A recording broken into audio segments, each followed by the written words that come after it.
I like you must have a business card. Well, yes, I do. Thank you. You do? At 13, you have your own business card. OK, that's a nice start. I'll get in touch with you later. Sure. What do you do? Well, mainly, I like to call myself a software and cognitive developer because I love developing with cognitive computing and artificial intelligence. I am an algorithmist. I love working with, designing, and implementing algorithms. I'm a keynote and TEDx speaker. I'm an author. I've written a book, and I'm working on another one about IBM Watson. And, of course, I'm also an IBM champion for cloud and honorary IBM cloud advisor. Oh, where did Hang I on go a second. wrong? Someone just get me a flannel countdown. Do you go to school?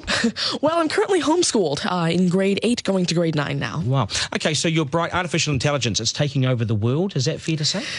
Well, you see, that's actually one thing that I believe a lot of people have, this sort of misconception that artificial intelligence is this technology that was made to replace humans, that really everything we do, whether it be, our jobs or whatever we do at home every day. But really what I believe is that artificial intelligence was developed and is continuing to be developed for the sole purpose of really augmenting our life and amplifying our skills or capabilities and what we can do every day. But what about when the computers actually learn that they're better than us? Well, you see, that's sort of called a singularity of artificial intelligence, at which point artificial intelligence has surpassed human intelligence to the point that we cannot control it. But really what I believe at this point, artificial intelligence, I won't go into the details right now since we're limited on time, but the thing is right now, artificial intelligence itself as a technology is so foolable and so primitive that either A, we won't reach that singularity point, or B, if we do, it's a very long ways off. Do you understand that, Mark? No.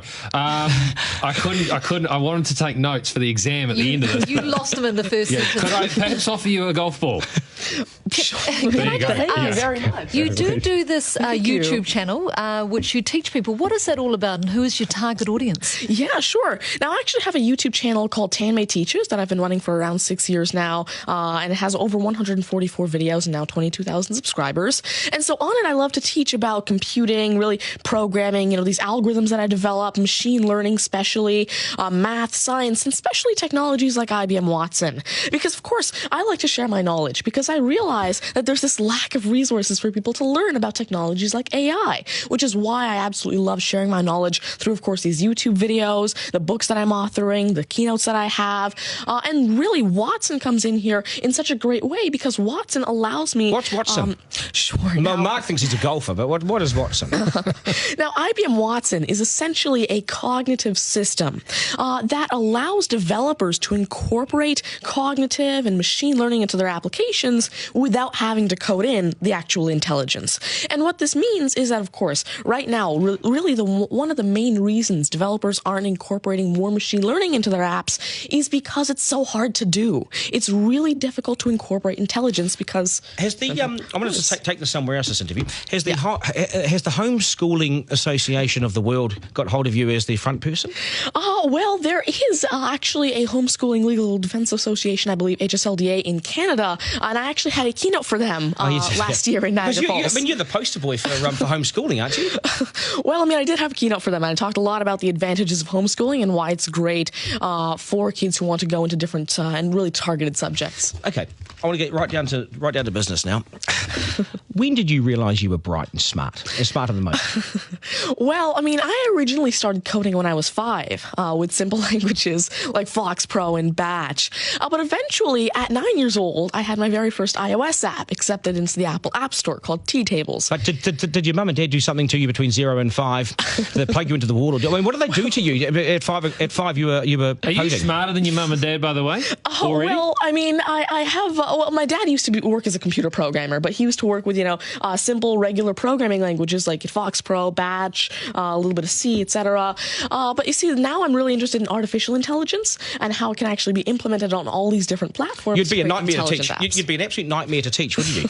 Because you'll be smarter than the lecturers. You would I never ever want to get in an argument with you, ever.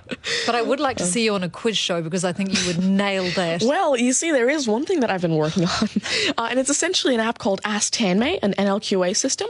And so essentially, it's a system that can take your natural language questions and answer them for you using Watson and artificial intelligence. And actually, the original reason why I made Ask Tanmay, there's an Indian version of the Who Wants to Be a Millionaire show called KBC, which I originally wanted Ask Tanmay to play. So that actually ties in quite a bit with what I wanted to do. It's nice to see you. Do you get because you're homeschooled, you wouldn't go to school dances and things like that, would you? School socials and things? Do you go well, I actually used to be regularly schooled until grade 6. Right. Then I became homeschooled, and so of course I still do have my This is friends still from a school. victory for public schools. Take that golf ball Yep.